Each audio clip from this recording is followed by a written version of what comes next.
যে সমস্ত মহিলাদের বিয়ে হয়ে গিয়েছে সেই সমস্ত মহিলাদের বিয়ের পরে বাবার বাড়ির থেকে শ্বশুর বাড়িতে ভোটার কার্ড ট্রান্সফার করার প্রয়োজন আছে।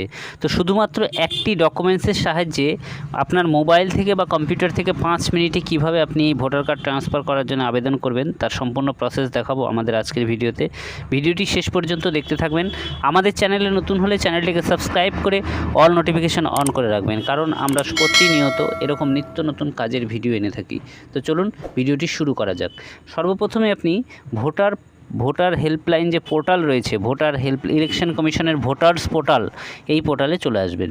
এই পোর্টালে কিভাবে আসবেন তার ডিসক্রিপশনে আমরা লিঙ্কটি দিয়ে রাখবো। সেই লিঙ্ক থেকে আপনারা সরাসরি এই সাইটটিতে চলে আসতে পারবেন। এই সাইটটিতে আসার পরে দেখুন এখানে একটা শিফট ফর রেসিডেন্টস বলে একটা অপশন রয়েছে, মানে আপনার রেসিডেন্সটি আপনার শিফটিং হয়ে, অ্যাড্রেস শিফটিং মানে আপনার অ্যাড্রেসটি আপনি এক স্থান থেকে অন্য স্থানে পরিবর্তন করতে চাচ্ছেন, এই অপশনটিকে সিলেক্ট করতে হবে। কেননা আপনার অ্যাড্রেসটি বাবার বাড়ি ছিল, সেখান থেকে আপনি শ্বশুরবাড়িতে আসবেন। তো এখানে দেখুন লগ ইন হতে হবে। আপনার আইডি পাসওয়ার্ড দিয়ে লগ ইন হওয়ার পরে এখানে দেখুন সেলফ না আদার্স। সেলফ যদি নিজের আইডি হয় তাহলে সেলফ করবেন, না হলে আদার্স। দেখুন এখানে শিফট রেসিডেন্ট বলে একটা অপশন রয়েছে, শিফট রেসিডেন্ট অপশনটিতে ক্লিক করবেন। যদি অ্যাসেম্বলির মধ্যে হয় তাহলে অ্যাসেম্বলিতে ক্লিক করবেন। যদি আপনি অ্যাসেম্বলির বাইরে বিয়ে হয় অন্য ডিস্ট্রিক্টে বা অন্য অ্যাসেম্বলিতে, তাহলে আউটসাইড অফ অ্যাসেম্বলি। এখানে ডিস্ট্রিক্ট সিলেক্ট করবেন, স্টেট সিলেক্ট করবেন, কোন স্টেটেই যাচ্ছেন সেই স্টেটটি সিলেক্ট করবেন, কোন ডিস্ট্রিক্টে যাচ্ছেন সেই ডিস্ট্রিক্টটি সিলেক্ট করবেন। আপনার শ্বশুরবাড়ির বা আপনার হাজব্যান্ডের যে ঠিকানাটাই হবে সেই ঠিকানাটি এখানে সিলেক্ট করতে হবে। তো এখানে দেখুন সেই কনস্টিটিউটিটা সিলেক্ট করবেন এখান থেকে।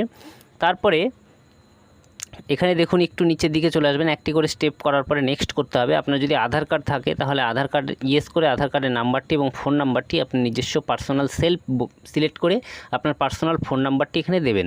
দেখুন এখানে শিফটিং রেসিডেন্ট বলে অপশন রয়েছে। এবার আপনি যে ঠিকানায় যেতে চাচ্ছেন, আপনার হাজব্যান্ডের ঠিকানা, আপনার শ্বশুরবাড়ির ঠিকানা, পুরো অ্যাড্রেসটি এখানে দেবেন। ঠিক আছে, লোকাল ল্যাঙ্গুয়েজটি অটোমেটিক উঠবে, শুধু আপনাকে ইংলিশে টাইপ করতে হবে। এখানে দেখুন কোন ডকুমেন্টস আপনার, এখানে যতগুলো লিস্টে ডকুমেন্টস রয়েছে এই ডকুমেন্টসের মধ্যে যে কোনো একটি ডকুমেন্টস আপনাকে দিতে হবে। তারপরে আপনার সামনে ডকুমেন্টস আপলোড করার পরে এরকম একটি ফর্ম আসবে সাবমিট করার পরে। এই ফর্মে আপনার লেখা আছে কি আপনি আপডেট করার জন্য দিয়েছেন। যদি আপনার ম্যারেজ সার্টিফিকেট থাকে তাহলে এখানে ম্যারেজ সার্টিফিকেট অপশন নেই, আদার্স ডকুমেন্টস করে এখানে লিখে দিতে হবে ম্যারেজ সার্টিফিকেট। ম্যারেজ সার্টিফিকেটই আপনার কাছে থাকবে সাধারণত, অন্য ডকুমেন্টস তো এখনও হয়নি। তো এখানে দেখুন এখানে একটা অ্যাকনোলেজমেন্ট স্লিপ ডাউনলোড হবে, অ্যাকনোলেজমেন্ট স্লিপটা ডাউনলোড করে রাখবেন। এখানে দুটো ফর্ম পাবেন, 2 পেজের একটি ফর্ম পাবেন। আপনি যে ডিটেলসগুলো দিয়েছেন সেই ডিটেলসেরই একটা ফর্ম রয়েছে, এই ফর্মটি নিজের কাছে রেখে দেবেন। মোটামুটি 1 মাসের মধ্যে আপনার ভোটার কার্ডটি ট্রান্সফার হয়ে যাবে। আশা করি বুঝতে পেরেছেন। ভালো লাগলে আমাদের চ্যানেলটিকে সাবস্ক্রাইব করে অল নোটিফিকেশন অন করে রাখবেন এরকম নিত্য নতুন ভিডিও পাওয়ার জন্য। ধন্যবাদ, দেখা হবে।